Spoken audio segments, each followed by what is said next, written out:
మంత్రులు లోకేష్ గారు, అదేవిధంగా హోంమంత్రి గారు అనిత గారు, మరి విద్యుత్ శాఖ మంత్రి గారు, అదేవిధంగా మరి ఫైనాన్స్ మంత్రి గారు అడిగినటువంటి ప్రశ్నలు, వైఎస్ఆర్ కాంగ్రెస్ పార్టీ సంధించినటువంటి అన్ని ప్రశ్నలకు సమాధానాలు చెప్పడం జరిగింది.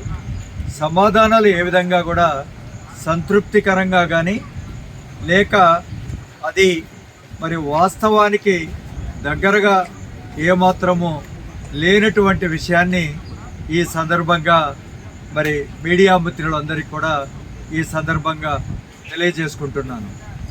ముఖ్యంగా మంత్రి లోకేష్ గారు మాట్లాడుతూ అతి ముఖ్యమైనటువంటి విషయం, విద్యార్థులకు మరి 15,000 రూపాయలు ఇచ్చేటువంటి అమ్మఒడి కార్యక్రమం, గత ప్రభుత్వంలో అమ్మఒడి ఇప్పుడు వాళ్ళు తల్లికి వందనంగా మార్చినటువంటి విషయం మనందరికీ తెలిసిందే. ఆయన ఒక మాట మాట్లాడారు, మేము అమలు చేసేటువంటి కార్యక్రమం అమ్మఒడి కార్యక్రమం కాదు, మేము అమలు చేసేది తల్లికి వందనం. మీరు అమ్మఒడి కార్యక్రమం అని అన్నారు కాబట్టి అది మేము అమలు చేయడం లేదు అని అన్నారు. కానీ దీంట్లో ఉండేటువంటి కండిషన్స్ అన్నీ అడిగినప్పుడు ఏమంటే గత ప్రభుత్వంలోనే మీరు పెట్టారు ఇవన్నీ స్కీమ్స్ అని ఆయన చెప్పడం జరిగింది. సార్, గత ప్రభుత్వంలో చెప్పినటువంటి పథకాలు ఏవి కూడా అవి అమ్మఒడికి సంబంధించింది కదా, మరి మళ్ళీ మీరు ఎందుకు అవన్నీ ఉటంకిస్తున్నారు అంటే దానికి ఆయన సరైనటువంటి సమాధానం చెప్పడం లేదు.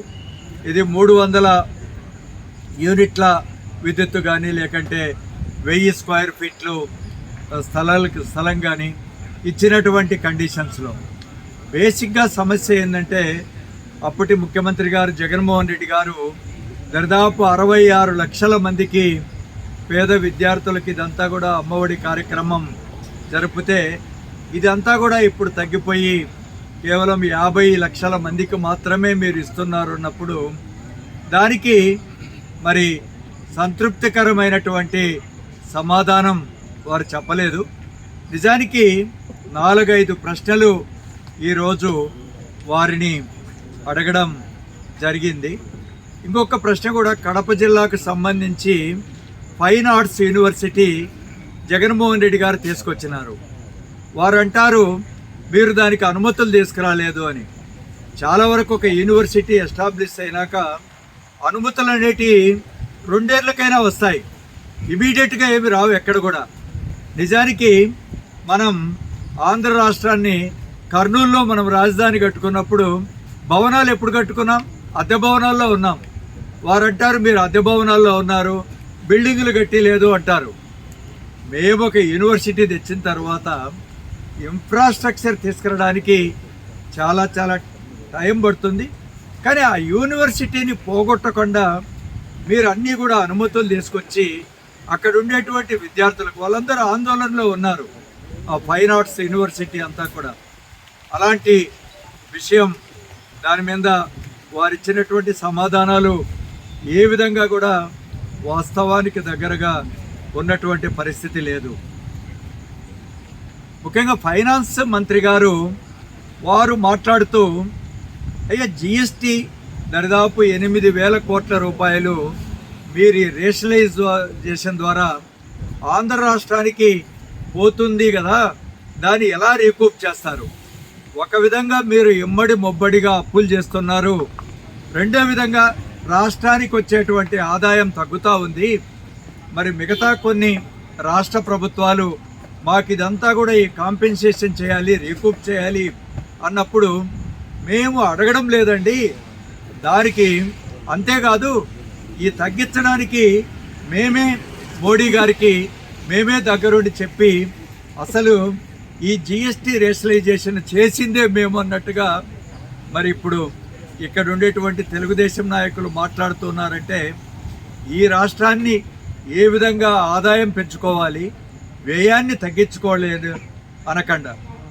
జగన్మోహన్ రెడ్డి గారి కాలంలో ఆయనే చెప్పినారు, నిన్న కూడా కేవలం రాష్ట్ర ప్రభుత్వంలో ఆయన 5 సంవత్సరాల్లో 2,40,40,000 కోట్లు, కార్పొరేషన్కు ఇంకొక 1,20,000 కోట్లు.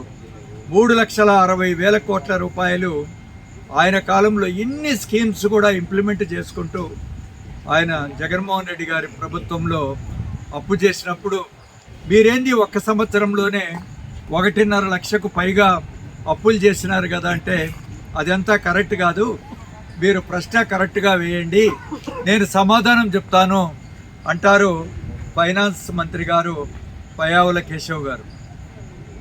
కాబట్టి ఏం జరుగుతుందో అనేటువంటి వాస్తవం రాష్ట్ర ప్రభుత్వానికి తెలియజేయాలి.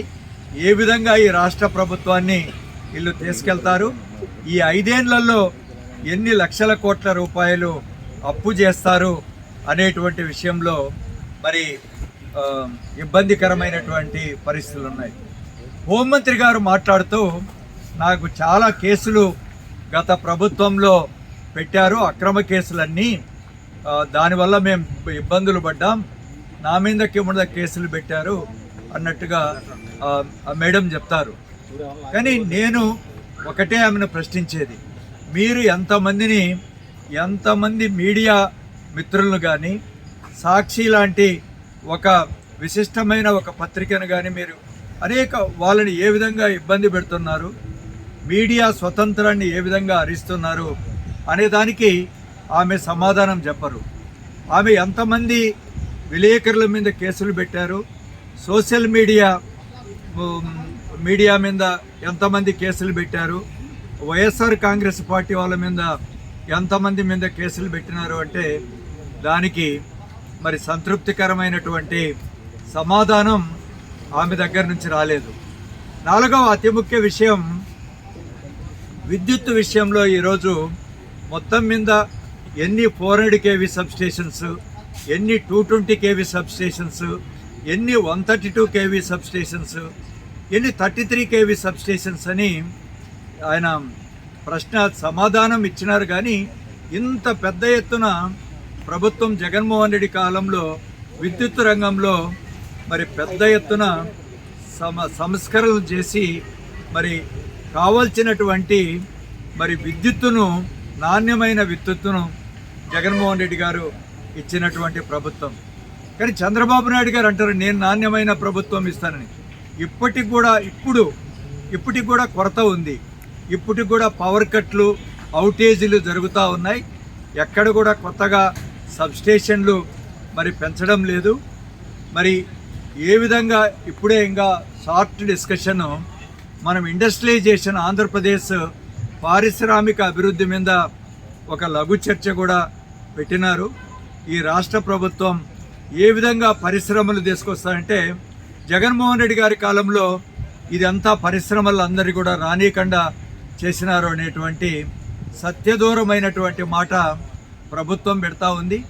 ఈ ప్రభుత్వం వచ్చిన తర్వాత మేము ఒకటే డిమాండ్ చేస్తున్నాం, వైఎస్ఆర్ కాంగ్రెస్ పార్టీ తర్వాత మీరు జిల్లాల వారీగా ఎన్ని పరిశ్రమలను తీసుకొచ్చినారో మీరు చెప్పాలి.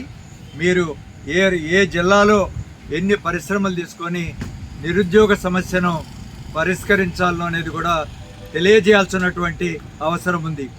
ప్రతిరోజు కూడా ఈ విధంగా ఈ ప్రశ్నల ద్వారా మరి ఒక ప్రతిపక్షంగా మేము సమాధానాలను రాబట్టడానికి మా వంతు కృషి చేస్తామని తెలియజేసుకుంటూ మరి ఇంతటితో విరమించుకుంటున్నాను. Thank you very much. Thank you sir. Thank you.